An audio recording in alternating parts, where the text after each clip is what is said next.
یہ درخواست ہے کہ رسول پاک علیہ الصلوۃ والسلام نے صحابہ کرام کو تیار کیا، قرآن حدیث کا علم ان کے سب کے سینے میں اتارا۔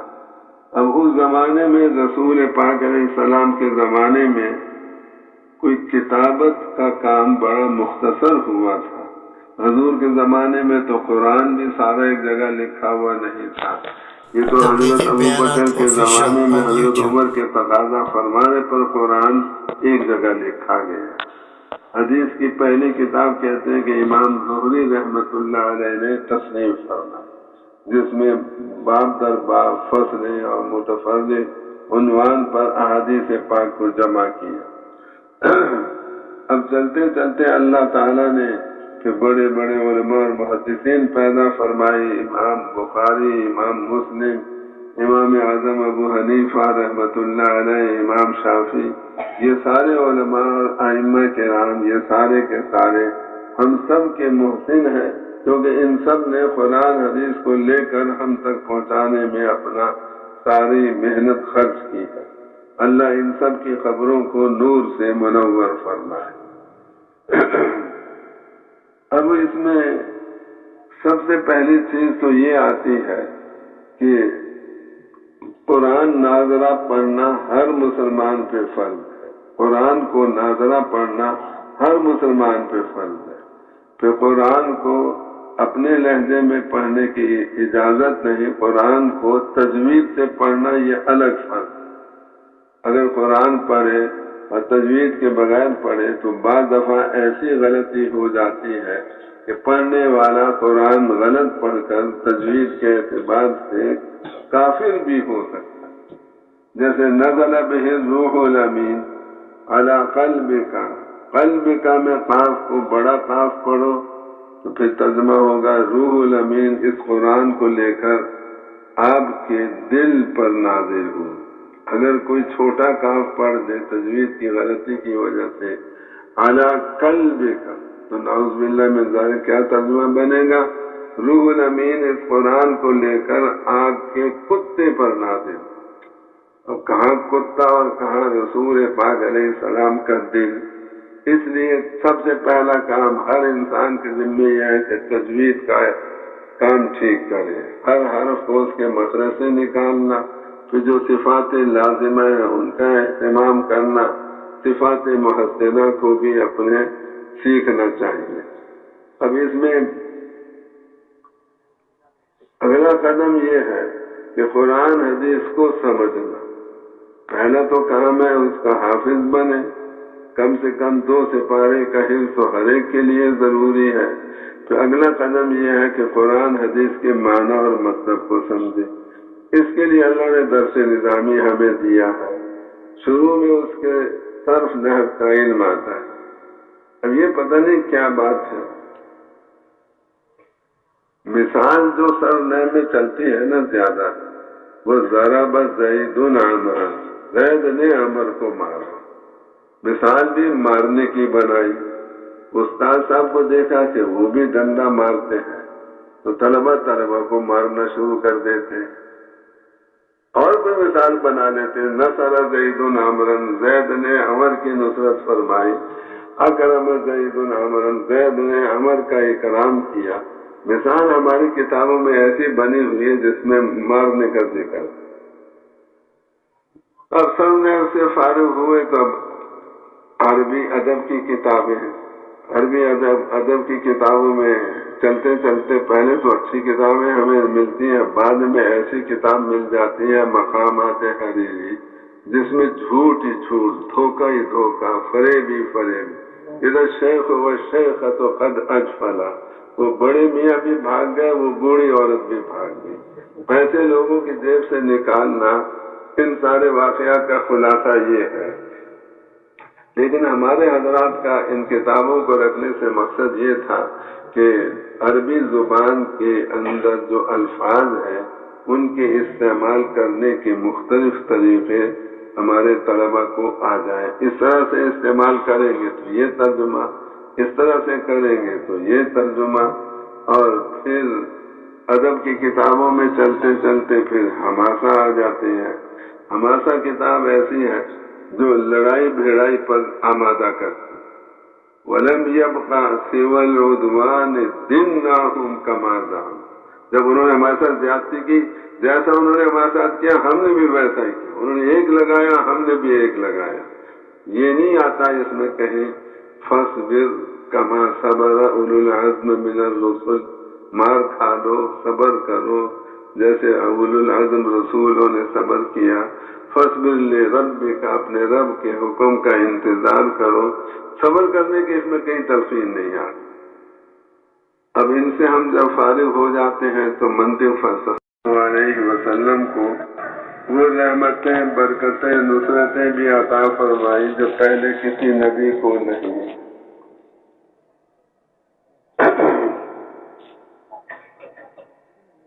اور تشریف لے اس نے کبھی تو پڑھ لیا.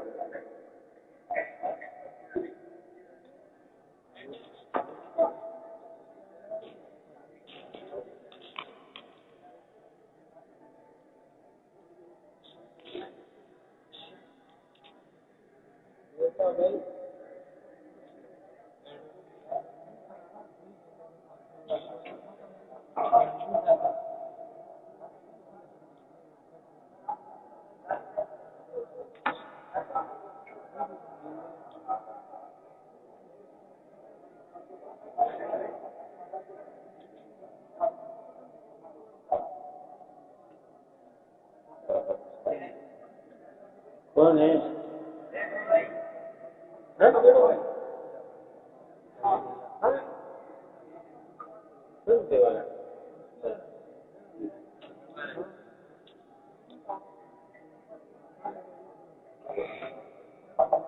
کیسا بیان ہوگا؟ بیٹھ جاؤ.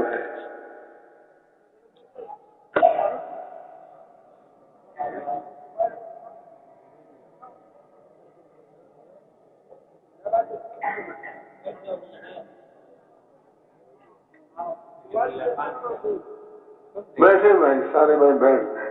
تشریف رکھیے. نحمده ونصلي على رسوله الكريم. اما بعد. میرے بھائیوں، دوستوں، بزرگوں، اللہ رب العزت جل جلالہ عما نوازہ نے جو رحمتیں، برکتیں، نصرتیں پہلے انبیاء علیہ السلام کو عطا فرمائی، وہ ساری بھی اللہ نے ہمارے نبی پاک حضرت محمد صلی اللہ علیہ وسلم کو عطا فرمائی. اور اللہ نے آپ کو وہ بھی دیا ہے جو کسی اور نبی کو اللہ نے نہیں دیا. اللہ نے آپ کو بہت سارے معجزے دیے. ایک معجزہ آپ کا یہ بھی بتایا جاتا ہے، آپ کو جیسے آگے کا نظر آتا تھا ایسے آپ کو پیچھے کا بھی نظر آتا تھا. آپ کو جیسے روشنی میں نظر آتا تھا اسی طرح سے اندھیرے میں بھی آپ کو نظر آتا تھا. اور معراج سے واپسی پر آپ صبح مسجد حرام میں کفار مکہ کو بتانے لگے، ایک رات میں اللہ نے مجھے بڑا لمبا سفر کرایا. مسجد اقصی گیا، وہاں سارے نبی آئے، ان کا میں امام بنا. پھر پہلا آسمان، دوسرا آسمان، ساتواں آسمان، پھر سدرۃ المنتہا، پھر وہاں گیا جہاں آج تک کوئی نہ جا سکا. پھر میں واپس بھی آ گیا. اب کفار مکہ نے کہا اچھا اگر آپ مسجد اقصی گئے ہیں تو بتائیے اس کے کتنے دروازے. آدمی جہاں جاتا ہے دروازے گنا نہیں کرتا. کیوں بھائی، ہم مسجد میں جاتے ہیں تو گنتے ہیں کتنے دروازے. یہ سوال بنتا نہیں تھا مگر کافروں نے بنا دیا. اللہ تعالیٰ نے کیا کیا، جتنے پردے تھے حضور مکے میں کھڑے ہیں، 1000 میل دور مسجد اقصی ہے. 1000 میل دور کی مسجد اقصی آپ کو مکے میں کھڑے کھڑے نظر آنے لگے. آپ اس کو دیکھ کر جواب دے. پوچھا کتنے دروازے، آپ کے گن کے بتا دیا اتنے دروازے. پوچھا کیا وہ کتنی کھڑکیاں، آپ نے گن کے بتا دی اتنی کھڑکیاں. آپ جب مسجد نبوی کو بنا رہے تھے تو اللہ تعالیٰ نے یہ چاہا کہ میرے نبی کی مسجد کی قبلے کی دیوار عین کعبہ کی طرف، تو ہمیں تو دور رہتے ہیں مکے مدینے سے، جہت کعبہ کی طرف ہمارا رخ ہونا ہمارے لیے کافی ہے، لیکن اللہ نے یہ چاہا کہ ہمارے نبی کی مسجد کی دیوار قبلے والی عین کعبہ کی طرف ہو۔ حضور مدینے میں کھڑے، 250 میل دور بیت اللہ، آپ کو مدینے میں کھڑے کھڑے بیت اللہ نظر آنے لگے۔ حضرت نجاشی رحمت اللہ علیہ صحابی نہ بن سکے، ایمان تو حضور کی زندگی میں لے آئے لیکن حضور کی زیارت نہ کر سکے، اس لیے صحابی نہ بن سکے۔ رسول پاک علیہ السلام کو اللہ نے حکم دیا کہ حضرت نجاشی کا انتقال ہو گیا ہے، وہاں کوئی ان کا نماز جنازہ پڑھنے والا نہیں، آپ مدینے میں کھڑے ہو کر ان کا نماز جنازہ پڑھو۔ چنانچہ حضور اکرم صلی اللہ علیہ وسلم امام بن کے کھڑے ہوئے، تمام صحابہ آپ کے پیچھے کھڑے ہوئے، پھر نماز جنازہ حضرت نجاشی کی حضور نے پڑھائی۔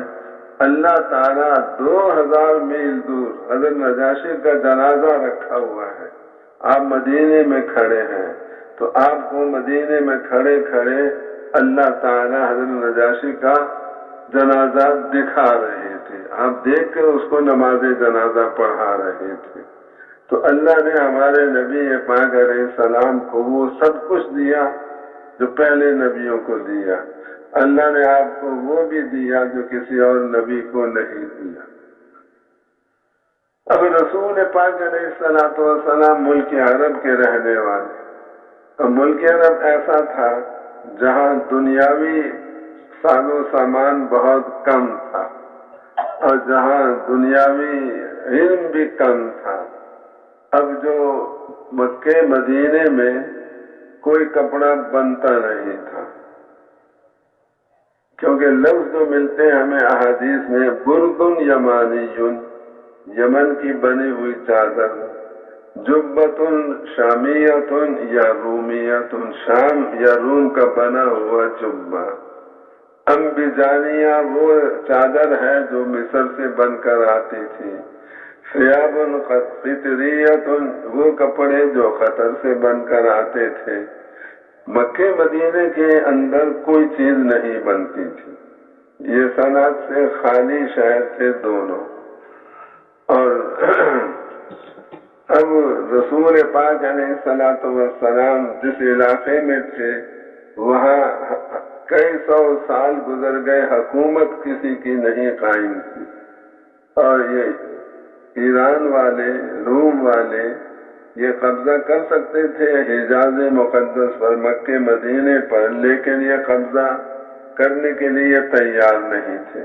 تو اگر اس ملک پہ قبضہ کریں گے تو اس ملک کا نظام چلانے کے لیے ہمیں خرچہ زیادہ کرنا پڑے گا، آمدنی اس ملک سے ہوتی نہیں، ملک حجاز سے، اس لیے بڑی بڑی حکومتیں بھی اپنی حکومت حجاز مقدس پر قائم کرنے کے لیے تیار نہیں، کیونکہ اس میں خرچہ زیادہ ہے، آمدن تھوڑی ہے، اور نہ زراعت والا وہ ملک تھا، نہ تجارتی مرکز تھے۔ رحلت الشتاء والصیف، گرمیوں میں ملک شام جاتے تجارتی سفر کے لیے، سردیوں میں ملک یمن جاتے تجارتی سفر کے لیے، تو تجارتی مرکز بھی مکے مدینے میں نہیں تھے، کوئی دنیاوی لحاظ سے مکے مدینے کو فوقیت حاصل نہیں تھی۔ اور اس کا نتیجہ کیا نکلا؟ اس کا نتیجہ یہ نکلا کہ ملک عرب کے باشندے دنیاوی علوم میں بہت پیچھے، اور روم اور فارس والے وہ دنیاوی علوم میں بہت آگے۔ چنانچہ حضور اکرم صلی اللہ علیہ وسلم تشریف لائے، اور آپ نے تشریف لا کر قرآن اور حدیث والا علم وہ صحابہ کو دینا شروع کیا، اور رسول اللہ صلی اللہ علیہ وسلم قرآن حدیث والا علم صحابہ کو دینے لگے، اور اس میں پھر یہ بات بھی آئی کہ کوئی بھی آپ نے صحابی ایسا نہیں ہے جس کو آپ نے بھیجا ہو روم یا فارس ان کے دنیاوی علوم سیکھنے کے لیے. ہمیں یہ بات سنے ہوئے 48 سال ہو گئے. 48 سال میں ایک واقعہ ملتا ہے کہ غزوہ حنین کے زمانے میں رسول پاک علیہ السلام کے 2 صحابی ملک شام میں گئے ہوئے تھے جرش مقام پر. وہاں کی 2 ہتھیار بنانا سیکھنے کے لیے، ایک منجنیق اور ایک دبابہ. دبابہ ہمارے اس زمانے میں تو ٹینک کو کہا جاتا ہے، اس زمانے میں دبابہ ایسا تھا، لوہے کی 20 فٹ چوڑی اور 30 فٹ لمبی چادر بناتے اور اس کو پائی بھی اس کے بنا دیتے اور اس کے نیچے 15-20 آدمی اس کو اٹھا کے چلتے. اوپر وہ چادر ساری آدمیوں کے اوپر ہوتی اور جا کے قلعے کی دیوار سے اس چادر کو لگا کر پھر اپنے اوزار کے ذریعے نقب لگاتے وہ قلعے کی دیوار میں تاکہ اندر جانے کا راستہ مل جائے. اوپر سے قلعے کے اندر سے جو ہوتے دشمن آگ بھی پھینکتے ان کے اوپر، پتھر بھی برساتے، لوہے کی چادر ان کو وہ بچاتی رہتی تھی. اس کو دبابہ اس زمانے میں کہا جاتا. 2 آلات حرب بنانا سیکھنے کے لیے رسول پاک علیہ السلام نے 2 صحابہ کو بھیجا ملک شام. جیسے ہمارے اس زمانے میں رخ ہے، نوجوان جاتے ہیں یورپ، امریکہ، چین اور جاپان میں وہاں کے دنیاوی علوم سیکھنے کے لیے. رسول پاک علیہ السلام نے کسی صحابی کو نہیں بھیجا، ہمارے علم کے مطابق سے 2 صحابہ کو بھیجا. اور اب دنیاوی علوم میں چونکہ عرب کے لوگ پیچھے تھے، اس لیے وہ عرب کے لوگ جھکے ہوئے تھے روم اور فارس کے سامنے. رسول پاک علیہ السلام تشریف لائے قرآن اور حدیث کو لے کر، اللہ کے علم کو لے کر. اللہ کا علم کل ہے اور انسانوں کا علم اللہ کے علم کے سامنے کوئی حیثیت نہیں رکھتا. اس لیے اللہ فرماتے ہیں واللہ یعلم وانتم لا تعلمون، اے انسانوں اللہ جانتا ہے تم نہیں جانتے. وما اوتیتم من العلم الا قلیلا، تمہیں تھوڑا سا علم دیا گیا ہے. تو اب رسول پاک علیہ السلام کو 13 سال مکے میں گزر گئے، 7 سال مدینے میں گزر گئے. سن 7 ہجری میں آپ نے بادشاہان عالم کو دعوتی خط بھیجے. ان میں یہ خط ایران کے بادشاہ کسرا کے نام بھی تھا. اس کے پاس خط پہنچا، اس نے ترجمان سے کہا اس کا ترجمہ کر کے بتاؤ. تو اس میں لکھا ہوا تھا من محمد رسول اللہ الی کسرا عظیم فارس، محمد صلی اللہ علیہ وسلم کی طرف سے یہ خط ہے جو اللہ کے رسول ہے کسرا کے نام جو فارس کا بڑا بادشاہ. اتنا خط سنتے ہی اس کسرا کو بہت زیادہ غصہ آیا. اس بات پہ آیا کہ ایک عرب کا آدمی ہمارے سے 3 درجے نیچے ہے اور اس نے اپنا نام پہلے لکھ دیا، میرا نام بعد میں لکھا، میں اس کا خط سننے کے لیے تیار ہوں. خط لے کر حضور کے خط کو ٹکڑے ٹکڑے کر کے پھینک دیا. حکم نامہ جاری کیا کہ محمد صلی اللہ علیہ وسلم کو ہمارے دربار میں پیش کیا جائے. اس گستاخی کی نعوذ باللہ من ذالک ہم حضور کو سزا دیں گے. حکم نامہ وہاں سے چلا، ایران سے بحرین ماتحت تھا ایران کا، بحرین کے گورنر کے پاس پہنچا اور پھر وہاں سے حکم نامہ چلا تو یمن کے گورنر کے پاس پہنچا، وہ ماتحت تھا بحرین کے گورنر کا. اب یمن کے گورنر نے حضور اکرم صلی اللہ علیہ وسلم کو گرفتار کرنے کے لیے صرف 2 سپاہی بھیجے، کیونکہ اس کو پتا تھا کہ عرب کے لوگ اپنے آپ کو کمزور سمجھتے ہیں اور وہ ایران کو، فارس والوں کو بہت بڑا طاقتور سمجھتے ہیں. اس لیے جب ان کو یہ پتا چلے گا کہ ایران کے بادشاہ کسرا نے محمد صلی اللہ علیہ وسلم کو بلایا ہے تو سب ڈر جائیں گے اور کوئی مزاحمت نہیں ہوگی، اور آسانی سے گرفتار کر کے محمد صلی اللہ علیہ وسلم کو یہ 2 سپاہی لے آئے۔ اب یہ 2 سپاہی چلتے چلتے پہنچے طائف شہر میں، وہاں مکے کے تاجر بھی آئے ہوئے تھے۔ ان تاجروں نے پوچھا آپ لوگ کون ہو؟ ان دونوں سپاہیوں نے کہا کہ ہم یمن کے گورنر کے سپاہی ہیں۔ کس لیے آئے ہو آپ لوگ؟ کیونکہ ہم جا رہے ہیں مدینہ منورہ، وہاں سے محمد صلی اللہ علیہ وسلم کو گرفتار کر کے ہم لے جائیں گے اپنے کسریٰ بادشاہ کے پاس، کیونکہ انہوں نے خط لکھا، اس میں اپنا نام پہلے لکھ دیا، کسریٰ کا نام بعد میں لکھ دیا۔ اس گستاخی کی ان کو سزا دے دی۔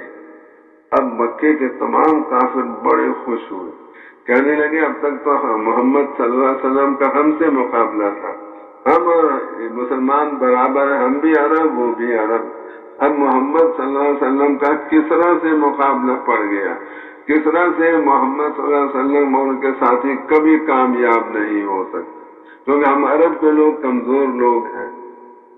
تو اب رسول پاک علیہ الصلوۃ والسلام نے قرآن اور حدیث یہ اللہ کا علم ہے، اور اللہ کا شکر ہے کہ ہمارے پاس جو قرآن پہنچا ہے یہ وہی قرآن ہے جو لوح محفوظ میں لکھا ہوا تھا، وہی قرآن ہے جو حضور کے قلب مبارک پہ نازل ہوا تھا، اور وہی قرآن ہے جو آپ کی زبان سے صحابہ نے سنا تھا، اور صحابہ سے ایک استاد دوسرا استاد، استادوں کے ذریعے چلتے چلتے قرآن حدیث اللہ نے ہمارے زمانے تک پہنچا دیا ہے، اور اللہ نے سند حدیث ہمیں ایک بہت بڑی نعمت عطا فرمائی۔ ہر حدیث کی سند موجود ہے، اس میں معلوم ہے کون سا راوی کیسا ہے۔ اللہ نے چونکہ قرآن حدیث کو باقی رکھنا تھا، اسے اللہ تعالیٰ نے مدارس سے درس نظامی کو وجود عطا فرمایا۔ قرآن حدیث کی حفاظت مدارس کے بغیر ناممکن، مدارس کے بغیر قرآن حدیث کی حفاظت ناممکن ہے۔ قرآن حدیث کی حفاظت کے لیے مدارس کا ہونا بہت ضروری ہے۔ اب اللہ تعالیٰ کا کرم اور احسان ہے کہ اس نے ہمیں کسی مدرسے میں طالب علم بننے کی سعادت نصیب فرما دی، اس میں ہمیں اللہ کا شکر بھی کرنا چاہیے۔ پھر اللہ نے آگے ہمیں شفیق اور بڑے محنتی اور ہمارے ہمدرد استاد بھی ہمیں اللہ نے نصیب فرمائے ہیں۔ حضرت علی فرماتے ہیں جس سے میں ایک حرف بھی پڑھ لوں میں اس کا غلام ہوں، وہ مجھے چاہے رکھے چاہے بیچ دے۔ تو اب ہم اپنے استادوں کو اپنا ہم مالک سمجھیں، اپنے آپ کو استادوں کا ہم غلام بنا کر چلیں۔ اب اس میں یہ درخواست ہے کہ رسول پاک علیہ الصلوۃ والسلام نے صحابہ کرام کو تیار کیا، قرآن حدیث کا علم ان کے سب کے سینے میں اتارا۔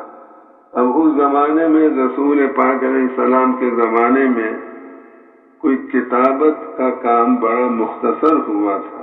حضور کے زمانے میں تو قرآن بھی سارا ایک جگہ لکھا ہوا نہیں تھا، یہ تو حضرت ابوبکر کے زمانے میں حضرت عمر کے تقاضا فرمانے پر قرآن ایک جگہ لکھا گیا۔ حدیث کی پہلی کتاب کہتے ہیں کہ امام زہری رحمۃ اللہ علیہ نے تصنیف فرمائی، جس میں باب در باب فصل اور متفرد عنوان پر احادیث پاک کو جمع کیا۔ اب چلتے چلتے اللہ تعالیٰ نے کہ بڑے بڑے علماء اور محدثین پیدا فرمائی، امام بخاری، امام مسلم، امام اعظم ابو حنیفہ رحمۃ اللہ علیہ، امام شافعی، یہ سارے علماء اور ائمہ کرام، یہ سارے کے سارے ہم سب کے محسن ہیں، کیونکہ ان سب نے قرآن حدیث کو لے کر ہم تک پہنچانے میں اپنا ساری محنت خرچ کی ہے۔ اللہ ان سب کی خبروں کو نور سے منور فرمائے۔ اب اس میں سب سے پہلی چیز تو یہ آتی ہے کہ قرآن ناظرہ پڑھنا ہر مسلمان پہ فرض ہے، قرآن کو ناظرہ پڑھنا ہر مسلمان پہ فرض ہے۔ پھر قرآن کو اپنے لہجے میں پڑھنے کی اجازت نہیں، قرآن کو تجوید سے پڑھنا یہ الگ فرض ہے۔ اگر قرآن پڑھے اور تجوید کے بغیر پڑھے تو بعض دفعہ ایسی غلطی ہو جاتی ہے کہ پڑھنے والا قرآن غلط پڑھ کر تجوید کے اعتبار سے کافر بھی ہو سکتا ہے. جیسے نزل بہ الروح الامین علی قلبک میں قاف کو بڑا قاف پڑھو تو پھر ترجمہ ہوگا روح الامین اس قرآن کو لے کر آپ کے دل پر نازل ہو. اگر کوئی چھوٹا کاف پڑھ دے تجوید کی غلطی کی وجہ سے علی قلبک تو نعوذ باللہ من ذالک کیا ترجمہ بنے گا؟ روح الامین اس قرآن کو لے کر آپ کے کتے پر نازل. اور کہاں کتا اور کہاں رسول پاک علیہ السلام کا دل. اس لیے سب سے پہلا کام ہر انسان کے ذمہ یہ ہے کہ تجوید کا کام ٹھیک کرے، ہر حرف کو اس کے مخرج سے نکالنا، پھر جو صفات لازمہ ہیں ان کا اہتمام کرنا، صفات محسنہ کو بھی اپنے سیکھنا چاہیے. اب اس میں اگلا قدم یہ ہے کہ قرآن حدیث کو سمجھنا. پہلا تو کام ہے اس کا حافظ بنے، کم سے کم 2 سپارے کا حفظ تو ہر ایک کے لیے ضروری ہے. تو اگلا قدم یہ ہے کہ قرآن حدیث کے معنی اور مطلب کو سمجھے.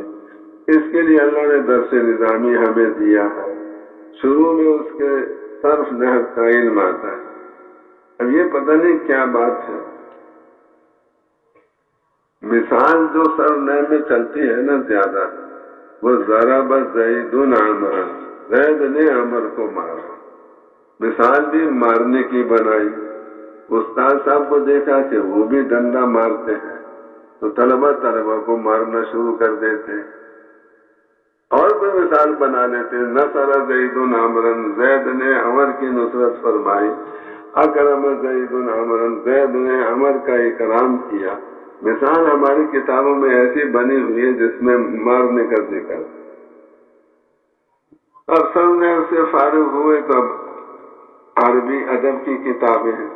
عربی ادب کی کتابوں میں چلتے چلتے پہلے تو اچھی کتابیں ہمیں ملتی ہیں، بعد میں ایسی کتاب مل جاتی ہے مقامات حریری جس میں جھوٹ ہی جھوٹ، دھوکہ ہی دھوکہ، فریب ہی فریب. ادھر شیخ و شیخ تو قد اجفلا، وہ بڑے میاں بھی بھاگ گئے، وہ بوڑھی عورت بھی بھاگ گئی. پیسے لوگوں کی جیب سے نکالنا، ان سارے واقعات کا خلاصہ یہ ہے. لیکن ہمارے حضرات کا ان کتابوں کو رکھنے سے مقصد یہ تھا کہ عربی زبان کے اندر جو الفاظ ہیں ان کے استعمال کرنے کے مختلف طریقے ہمارے طلبہ کو آ جائیں. اس طرح سے استعمال کریں گے تو یہ ترجمہ، اس طرح سے کریں گے تو یہ ترجمہ. اور پھر ادب کی کتابوں میں چلتے چلتے پھر حماسہ آ جاتے ہیں. حماسہ کتاب ایسی ہے جو لڑائی بھیڑائی پر آمادہ کرتی. وَلَمْ يَبْقَ سِوَى الْعُدْوَانِ دِنَّاهُمْ كَمَا زَعَمُوا. جب انہوں نے ہمارے ساتھ زیادتی کی، جیسا انہوں نے ہمارے ساتھ کیا ہم نے بھی ویسا ہی کیا. انہوں نے ایک لگایا، ہم نے بھی ایک لگایا. یہ نہیں آتا اس میں کہیں فَاصْبِرْ كَمَا صَبَرَ أُولُو الْعَزْمِ مِنَ الرُّسُلِ، مار کھا لو، صبر کرو جیسے اولو العزم رسولوں نے صبر کیا. فَاصْبِرْ لِرَبِّكَ، اپنے رب کے حکم کا انتظار کرو. صبر کرنے کی اس میں کہیں تلقین نہیں آتی. اب ان سے ہم جب فارغ ہو جاتے ہیں تو منطق فلسفہ بھی ہمارے حضرات نے رکھا درس نظامی میں.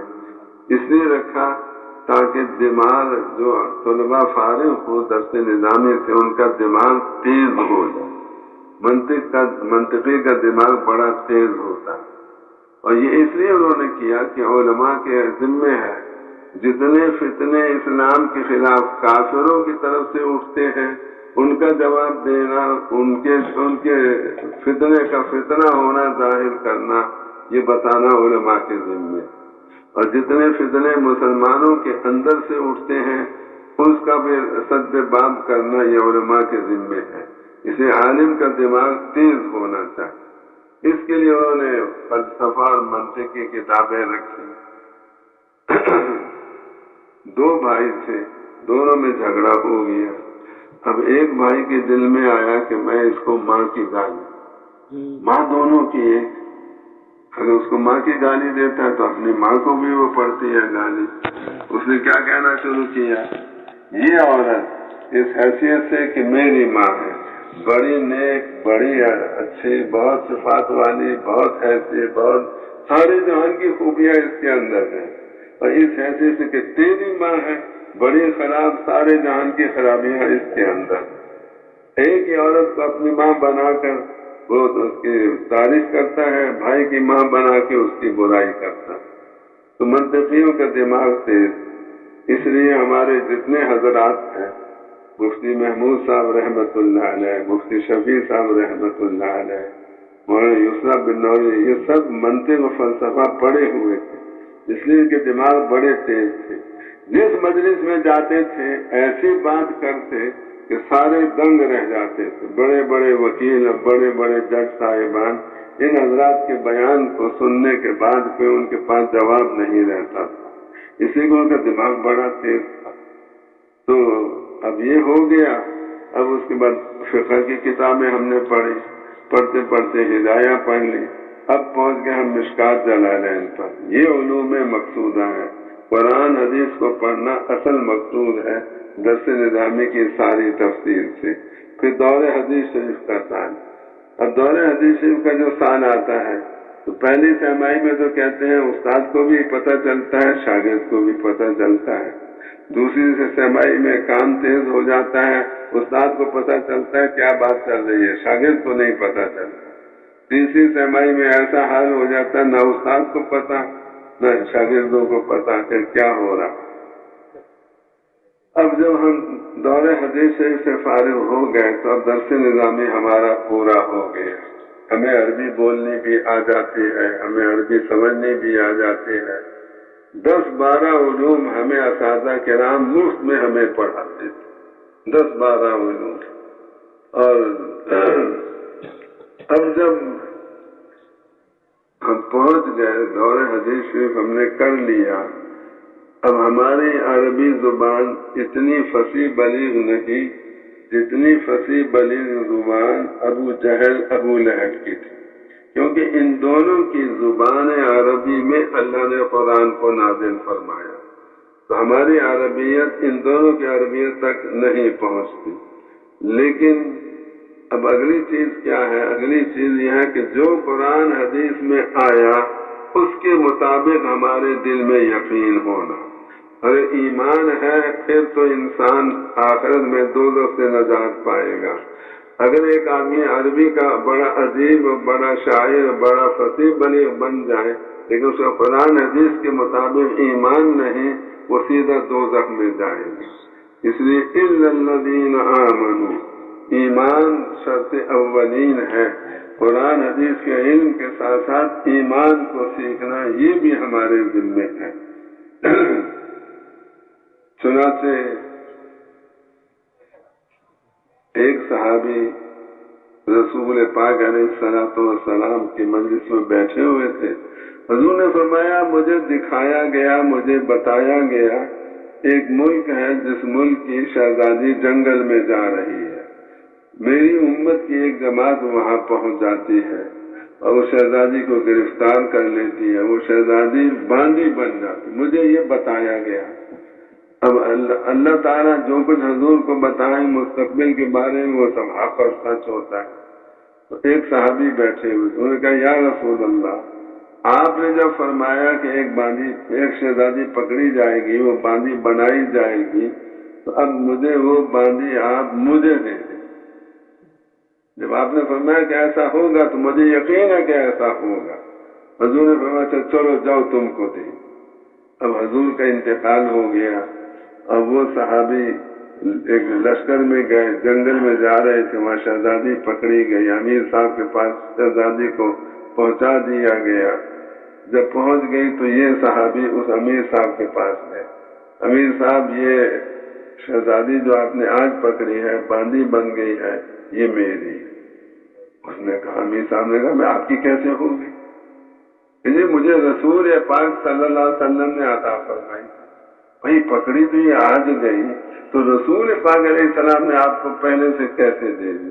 کہ ایسے ایک دن رسول پاک علیہ السلام نے فرمایا، مجھے دکھایا گیا، مجھے بتایا گیا کہ ایک میری امت کی جماعت جنگل میں جا رہی ہوگی، شہزادی اس ملک کی وہاں شکار کرنے آئی ہوگی، وہ گرفتار ہو جائے گی، مسلمان اس کو پکڑ کے باندھی بنا دیں گے۔ جب حضور نے یہ فرمایا تو میں نے عرض کیا یا رسول اللہ، جب آپ نے فرمایا کہ ایسا ہوگا مجھے پکا یقین ہے کہ ایسا ہوگا، آپ وہ باندھی مجھے دے دیں۔ حضور نے مجھے دے دی تھی۔ امیر صاحب نے کہا مالی معاملات کا قصہ ہے، لہذا اس میں 2 گواہ لے کر آؤ۔ وہ گئے 2 گواہ لے کر آ گئے۔ اب گواہ 2 مل گئے تو امیر صاحب نے وہ باندھی ان صحابی کو دے دی۔ اب رسول پاک علیہ السلام کی بات پر یقین ان کو اتنا زیادہ، اور دنیاوی علم کا کیا حال تھا۔ اس شہزادی کا بھائی شہزادہ آیا ان حضرت کے پاس، حضرت آپ جتنے پیسے مجھ سے لینا چاہتے ہیں لے لیں، لیکن میری بہن کو آپ چھوڑ۔ تو فرمایا کہ میں تھوڑے پیسے نہیں لوں گا، زیادہ لوں گا۔ وہ شہزادہ نے کہا جتنے آپ کہیں گے میں اتنے دے دوں گا۔ اب بیٹھ کے گنتی کرنے لگے، 1 2 3 4 5 گنتے کہنے لگے کہ 10 100 سے کم نہیں لوں گا۔ 10 100 کا کیا مطلب؟ کیوں بھی 10 100 سے کتنے بنتے ہیں؟ 1000 درہم اس نے دیے، بہن کو چھوڑا کے لے گیا۔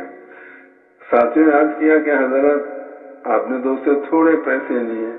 فرمایا میں نے اپنے دماغ پہ بڑا زور ڈالا، جو سب سے بڑا ہنسا مجھے آتا تھا وہ میں نے بول دی۔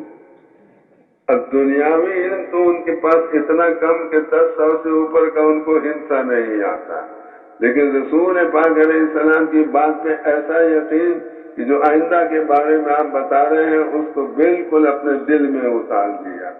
اس لیے رسول پاک علیہ السلام کی بات پر ایمان لانا، یہ اصل طاقت تب پیدا ہوتی ہے قرآن اور حدیث کی، جب اس کے مطابق ہمارے دل کا یقین بنے۔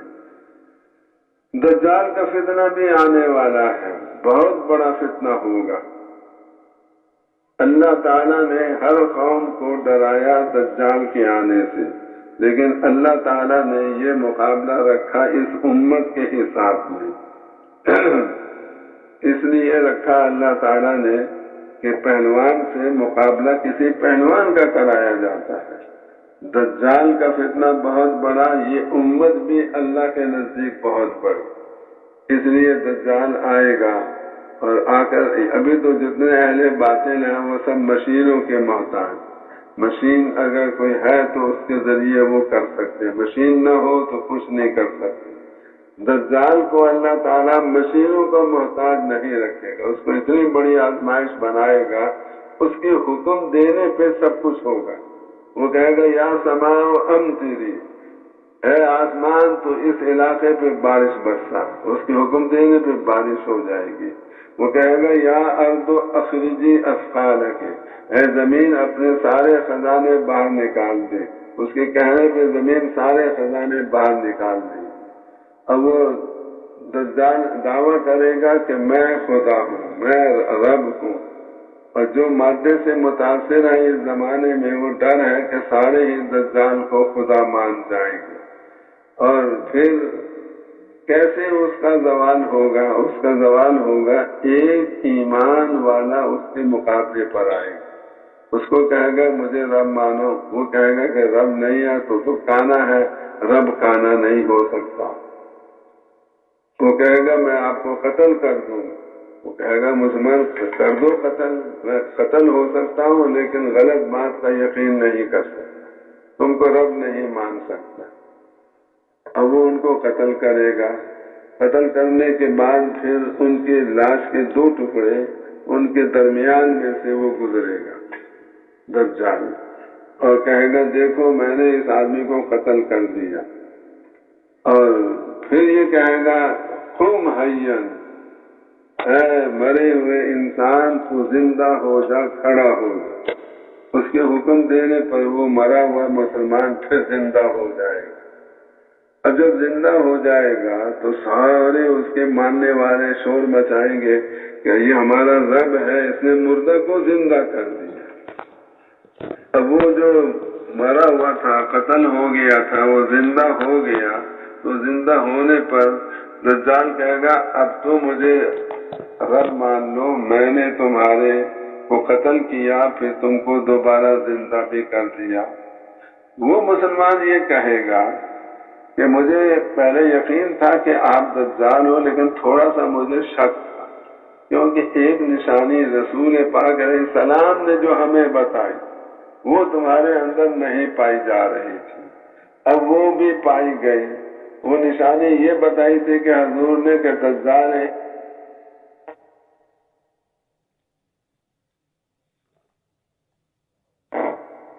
ایک مسلمان کو قتل کرے گا، حضور پاک علیہ السلام نے نشانی بتائی تھی، اس نشانی کے مطابق تمہارے اندر مجھے ابھی تک نشانی نظر نہیں آئی تھی۔ حضور نے ہمیں بتایا تھا کہ ایک مسلمان کو قتل کرے گا دجال، پھر اس کو زندہ کرے گا، کہ یہ نشانی میرے ذریعے سے مجھے معلوم ہو گئی، مجھے نظر آ گئی۔ اس سے پہلے مجھے یقین تھا کہ آپ دجال ہو، اب مجھے پکا یقین ہو گیا کہ آپ دجال ہو۔ حدثنا رسول اللہ صلی اللہ علیہ وسلم، کیونکہ ہمیں حضور پاک علیہ السلام نے یہ بتایا تھا کہ دجال آئے گا اور ایک مسلمان کے ساتھ ایسا کرے گا۔ اب جب یہ ایمان رسول پاک علیہ السلام کی حدیث پر یقین رکھنا جب اس کو یہ ظاہر کرے گا یہ ایمان والا، تو ایمان والے کے آگے اللہ دجال کو بھی فیل فرما دیں گے، پھر اس میں اتنی طاقت بھی نہیں رہے گی کسی بچے کو قتل کر سکے، اور سارے اس کے داؤ فریب جتنے ہیں وہ سب اللہ تعالیٰ بے اثر کر دیں گے۔ تو ہمارے زمانے کے بعد والے زمانے میں بھی ایمان والا دجال پر غالب آئے گا۔ اس لیے میرے بھائیوں، دوستوں، عزیزوں، قرآن حدیث کا علم لینا، پھر اس کے مطابق اپنے دل کا یقین بنانا۔ آپ سارے بھائی بنائیں گے اپنے دل کا یقین؟ صحابہ کرام یہ فرماتے ہیں تعلمنا الایمان، ہم نے پہلے ایمان سیکھا، ثم تعلمنا القرآن، پھر ہم نے قرآن سیکھا، فزدنا به ایمانا، اس قرآن سیکھنے سے ہمارا ایمان اور زیادہ ہو گیا۔ تو ایمان کو بڑھانا یہ ہمارے لیے بہت ضروری کام ہے، اس لیے کہ درس نظامی جس زمانے میں شروع ہوا تھا اس زمانے میں ماحول ہمارے اس زمانے کے ماحول سے یقیناً بہت اچھا تھا، اور اخلاقی معیار بھی مسلمانوں کا بہت اعلیٰ تھا، تو جو طالب مدرسے میں داخل ہوتا تھا اس کا ایمان بنا ہوا، اخلاقی حالت اس کی بہت اچھی ہوتی تھی۔ اس لیے دارالعلوم دیوبند کے بارے میں سنا ہے کہ اس میں 8 سال گزار کر تعلیم جب اساتذہ کرام کی صحبت میں رہتا تو جب دورے میں پہنچتا تو سارے طلباء دورے والے صاحب نسبت اللہ کے بزرگ بنے ہوئے ہوتے تھے۔ اتنی تاثیر تھی دارالعلوم دیوبند کی پڑھائی کے اندر، وہاں رہنے کے اندر، وہاں کے ماحول کے اندر۔ ہمارے اس زمانے میں ہر گھر ایمان بگاڑنے والا مرکز بن گیا ہے، اور مخلوق کا یقین ہمارے بچوں کے دلوں میں ماں باپ کی باتوں سے آ رہا ہے، اور ایمان بھی بگڑ گیا، اخلاق بھی خراب ہو گئے۔ اب ایمان جب کمزور ہو جاتا ہے تو انسان برے کام بھی کر بیٹھتا ہے۔ اب ہمیں اپنے پڑھنے کے زمانے کا قصہ یاد ہے، ایک ساتھی تھا ہمارا مظاہر علوم سہارنپور میں، بڑا شرارت۔ کیا شرارت کی؟ ایک دن اس نے، ایک ساتھی سو رہا تھا، اس کی جوتی اٹھائی، باہر لے جا کر موچی کے ہاتھ میں بیچ دی، پیسے بنائے، پیسے سے مٹھائی خرید کے لے آیا، اور پھر ہمیں کہنے لگا آ جاؤ دوستوں مٹھائی کھا۔ وہ جس کی جوتی اٹھائی تھی وہ سو رہا تھا، اس کو بھی اٹھایا کہ بھائی آ جاؤ آپ بھی مٹھائی کھا لو۔ اب ہم پوچھیں کہ یہ مٹھائی کس خوشی میں کھلا رہے ہو؟ کہ میں کھلا رہا ہوں کسی خوشی میں۔ جو جس کی جوتی اٹھا کے بیچی تھی جب وہ آیا کہنے لگا، اس نے پوچھا یہ مٹھائی کس خوشی میں؟ کہ آپ کی جوتیوں کے طفیل سے کھا رہے۔ اب یہ کسی کی چیز اٹھانا، بیچنا، یہ سب ناجائز کام ہے، لیکن تعلیم ایسے بہت سارے کام کرتے ہیں جو گناہ کے کام ہیں، اور اس وجہ سے کرتے ہیں کیونکہ ایمان ابھی تک بنا نہیں۔ ایمان وہ طاقت ہے، جب انسان ایمان والا بن جاتا ہے تو تنہائی کے گناہ سے صرف ایمان کی طاقت انسان کو روک سکتی ہے۔ اس لیے ہر مدرسے والوں کو یہ چاہیے اپنے طلبہ کا ایمان بڑھانے کا کوئی انتظام کر۔ جن باتوں پر ہم بن دیکھے ایمان لے آئے ہیں ان باتوں کا اتنا تذکرہ کہ انا رأی عین۔ صحابہ کرام فرماتے تھے کہ اللہ کے رسول صلی اللہ علیہ وسلم ہمارے سامنے جنت کا نقشہ دوزخ کا نقشہ اتنا زیادہ کھینچتے تھے گویا کہ ہم آنکھوں سے دیکھ رہے ہیں جنت اور دوزخ کو۔ تو ہمارا بھی ایمان ایسا بنے کہ ہمیں گویا آنکھوں سے نظر آنے لگے یہ جنت ہے یہ دوزخ ہے۔ تو ہر مدرسے میں ضرورت ہے اس بات کی کہ ہر مدرسے میں ایمان بڑھانے کا انتظام ہو۔ ایمان کیسے بڑھتا ہے؟ سب سے زیادہ جو ایمان بڑھتا ہے دعوت دینے۔ ایمان کی جتنے زور سے دعوت دے گا اتنا زیادہ اس کا ایمان بڑھے گا۔ تو آپ بھائیوں سے گزارش ہے کوئی دن آپ کا دعوت دینے سے خالی نہ جائے، یعنی کوئی دن آپ کا اپنے ایمان کو بڑھانے سے خالی نہ جائے۔ کریں گے اہتمام آپ سارے بھائی تو دعوت دینا اگلے کو بھی فائدہ مند ہے، دو دھاری تلوار ہے۔ دعوت دینے سے اگلے کو بھی اللہ ہدایت دیتے ہیں اور دعوت دینے سے داعی کا بھی ایمان اللہ بڑھاتے ہیں۔ اسی لیے کہتے ہیں فرشتوں کا ایمان ایک حالت پہ رہتا ہے، نبیوں کا ایمان بڑھتا ہی رہتا ہے، ہر روز بڑھتا ہے، ہر روز بڑھتا ہے۔ ان کے پاس اللہ کی طرف سے وحی بھی آتی ہے، دعوت بھی وہ دیتے ہیں۔ باقی مسلمانوں کا ایمان گھٹتا بڑھتا رہتا ہے۔ بڑھانے کے اسباب اختیار کریں گے تو بڑھ جائے گا، بڑھانے کے اسباب چھوڑ دیں گے تو گھٹ جائے گا۔ ہمارے گھر والوں کا بھی ایمان بڑھنا چاہیے، ہمارے مدرسے کے طلبہ کا بھی ایمان روزانہ بڑھنا چاہیے۔ کون کون روزانہ دعوت دے گا؟ آپ سارے بھائی دعوت دیں گے۔ اب اسے ایمان بڑھانے کے لیے تعلیم کا حلقہ، فضائل اعمال، یہ بھی ہر مسلمان کے لیے روزانہ تعلیم کا حلقہ ہونا بھی ضروری۔ اور پھر اللہ کا ذکر، یہ بھی ایمان بڑھانے کا سبب ہے۔ اذا تلیت علیہم آیاتہ زادتہم ایمانا، جب قرآن کی آیات پڑھی جاتی ہے ان کے سامنے تو ان کا ایمان بڑھ جاتا ہے۔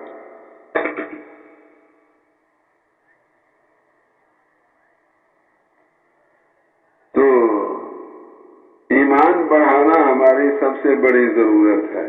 پھر فضائل والا علم وہ بھی ہمارے سینے میں آئے، پھر اللہ کو یاد کرنا، تنہائی میں بیٹھ کے اللہ کا اتنا ذکر کرنا کہ اللہ ہی ہمارے دھیان میں رہے۔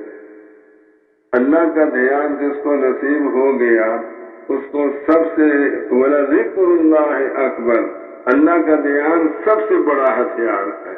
رسول پاک علیہ الصلوۃ والسلام ایک درخت کے نیچے سو گئے، صحابہ بھی درختوں کے نیچے سو گئے۔ ایک کافر پہاڑی کے اوپر سے اترا، دیکھا کہ محمد علیہ السلام اکیلے سو رہے ہیں، موقع اچھا ہے۔ حضور کی تلوار ٹنگی ہوئی تھی، ایک درخت کے پاس کے ساتھ وہ گیا، اس تلوار کو اتارا، تلوار نیام سے نکالی۔ اب نکال کر حضور کو قتل کرنا چاہتا تو قتل کر سکتا تھا، لیکن اس نے سوچا میں حضور کو جگاؤں، کچھ آپ کو ڈراؤں، کچھ آپ کو میں مذاق اڑاؤں، پھر آپ کو قتل کروں گا۔ اس نے خود ہی حضور کو جگا دیا۔ حضور اٹھے، دیکھا سامنے دشمن، اس کے ہاتھ میں تلوار۔ اب اس نے عذرائے مذاق کہا میں ينقذك مني، اے محمد آپ کو مجھ سے کون بچائے گا؟ آپ کی زبان سے نکلا اللہ، آپ کی زبان سے نکلا اللہ۔ یہ جو آپ کی زبان سے اللہ نکلا اس کے مطابق دل میں دھیان بھی تھا، دل میں یقین بھی تھا، ایمان بھی تھا اور دھیان بھی تھا۔ اللہ نے فوراً اس کافر کے ہاتھ دل پہ حضور کا روب ڈال دیا اور اس کا ہاتھ کانپنے لگا، تلوار اس کے ہاتھ سے گر گئی۔ حضور نے تلوار اٹھائی اور فرمایا تم بتاؤ تمہیں اب مجھ سے کون بچائے گا؟ اس نے دیکھا میں نے پہلے یہی سوال کیا تو میرے حضور نے فرمایا اللہ، حضور کے اللہ فرمانے سے تلوار میرے ہاتھ سے گر گئی، میں بھی اب اللہ کہہ دوں تاکہ حضور کے ہاتھ سے تلوار گرے۔ لیکن جب انسان کے مرنے کا وقت آتا ہے اس وقت وہ بات زبان پہ آتی ہے جو دل میں ہوتی ہے۔ جو دل میں نہیں ہوتی وہ کبھی زبان پہ نہیں آ سکتی۔ زندگی میں تو آدمی منافقت کر لیتا ہے، گھر میں اپنے سو رہا، بڑی گہری نیند، ایک دوست آیا اس نے گھنٹی بجائی، اس کو غصہ چڑھ گیا کہ میری نیند خراب کر دی، دروازہ کھول کے دیکھا دوست کھڑا، اب کیا کہہ رہا ہے، آئیے بھائی ماشاءاللہ آپ کے آنے سے بڑی خوشی ہوئی، یہ جھوٹ بول رہا ہے۔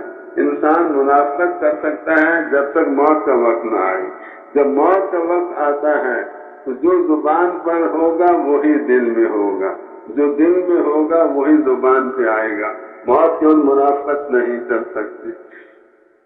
تو اللہ کا ذکر اتنا کرنا کہ اللہ ہی ہمارے دھیان میں رہ جائے، اور پھر تبلیغی مشورہ، یہ بھی بہت بڑی ضرورت ہے تبلیغی مشورہ، اس لیے کہ ہم میں سے ہر ایک کو اللہ تعالیٰ نے سارے عالم کے انسانوں کی ہدایت کا ذمہ دار بنایا ہے، اور اجتماعی کام ہمارا تبلیغی کام اجتماعی کام ہے، یہ مشورے کے بغیر زندہ نہیں ہو سکتا، اس لیے روزانہ مشورہ کرنا یہ بھی تبلیغی ضرورت ہے۔ اب اس میں ہم یہ چاہتے ہیں کہ جتنے طلباء کرام مدرسوں میں پڑھ رہے ہیں، پڑھائی کا وقت تو لگائیں پڑھائی میں، چھٹی کا وقت لگائیں سارا کا سارا تبلیغ میں، پڑھائی کا وقت لگائیں پڑھائی میں، چھٹی کا وقت لگائیں وہ سارے کے سارے تبلیغ میں۔ مولانا الیاس صاحب رحمۃ اللہ علیہ یہ فرماتے تھے کہ میں پڑھائی کے وقت میں سے 1 منٹ تبلیغ کے لیے نہیں دینا چاہتا، اور چھٹی کے وقت میں سے 1 منٹ میں چھوڑنا نہیں چاہتا۔ تو آپ حضرات اسی بنیاد پہ چلیں۔ آپ کو ایک عصر سے مغرب تک روزانہ چھٹی ہوتی ہے کہ نہیں ہوتی؟ ہوتی ہے نا بھائی؟ عصر سے مغرب تک کا وقت آپ لگائیں محلے والوں پر محنت کرنے کے لیے، ان کو نمازی بنانا۔ جو مسلمان ایک نماز چھوڑ دے اس کو کتنے کروڑ سال کی دوزخ تیار ہوتی ہے؟ 2,88,00,000 سال کی دوزخ ایک نماز کے چھوڑنے پر۔ اور اتنا نقصان ہوتا ہے کہ ڈاکو اس کے گھر میں آئے، آ کر اس کے مال دولت کو بھی لے گئے، اس کے بیوی بچوں کو بھی اٹھا کے لے گئے۔ اتنا نقصان ہر آدمی کا ہوتا ہے ایک نماز کے چھوڑنے پر۔ اب جتنے ہمارے پڑوسی ہیں نماز نہیں پڑھتے ہیں، ان سب ابھی تک ہم کراچی میں جتنی مسجدوں میں گئے ہم نے پوچھا کتنے فیصد نمازی، کسی نے کہا 15%، کسی نے کہا 20%، ایک جگہ سننے میں آیا 25%۔ تو میں نے کہا جب 25% سے نمازی زیادہ نہیں ہے تو یہ تو اکثریت کراچی میں تو بے نمازیوں کی ہو گئی، لہٰذا یہ تو منحوس شہر ہو گیا، اس میں بے نمازی زیادہ ہیں نمازی کم ہیں۔ اس لیے جس محلے میں مدرسہ ہے اور اتنے اساتذہ کرام علماء کرام اتنے طلبہ ہیں، اس مدرسے کے اگر محلے والے 100% نمازی نہیں بنیں گے تو باقی محلوں والے کیسے بن سکتے ہیں؟ آپ سب سے ہم گزارش کریں گے، آپ سب یہ عزم ارادہ کریں گے انشاءاللہ اپنے مدرسے کے محلے والوں کو 100% کو نمازی بنائیں گے۔ کون کون بنائے گا نمازی؟ اور 100% کو ہم تبلیغی بنائیں گے، حضور کے کام کا کرنے والا ہم بنائیں گے۔ کون کون بنائے گا سب کو؟ ماشاءاللہ۔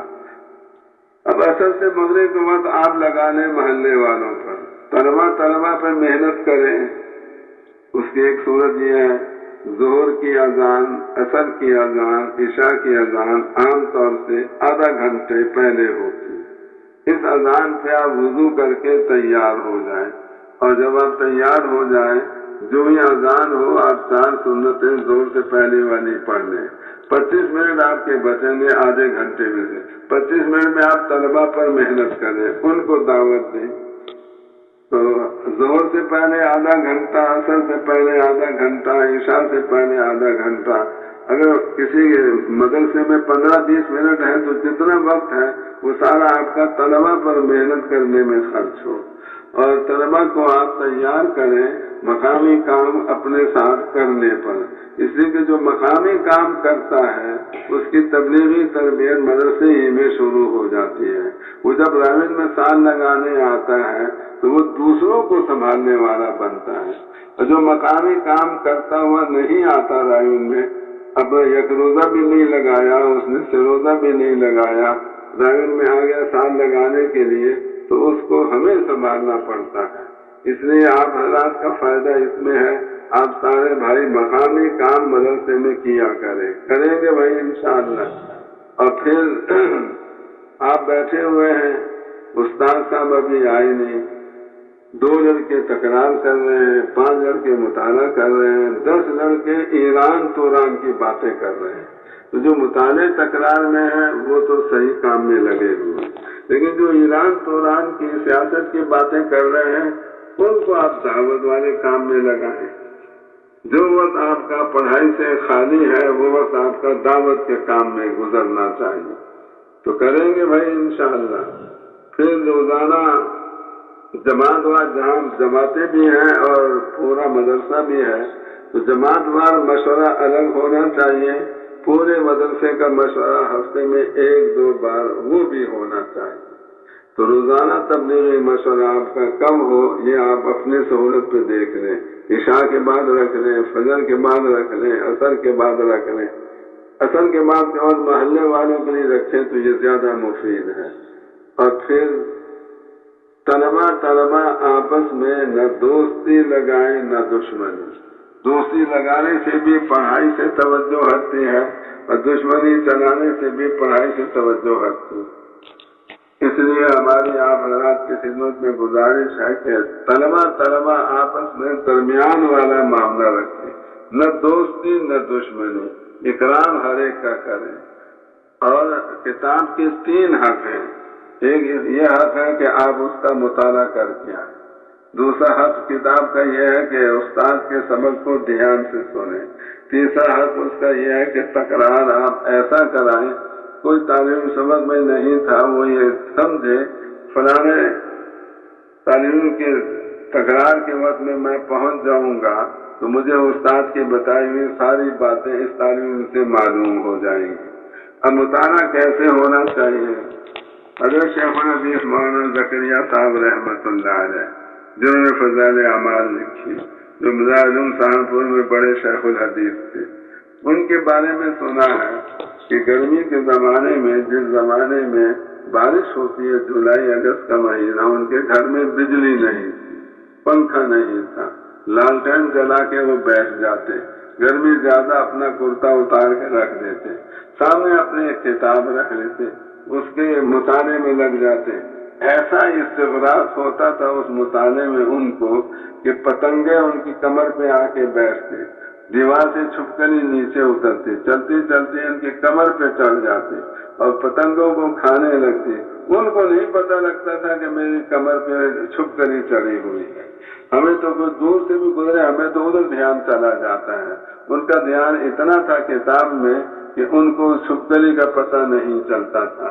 جب العلم لا یعطیک بعضہ حتی تعطیہ کلک، علم اپنا کچھ حصہ آپ کو تب دے گا جب آپ اپنا سارا کا سارا علم کو دیں گے۔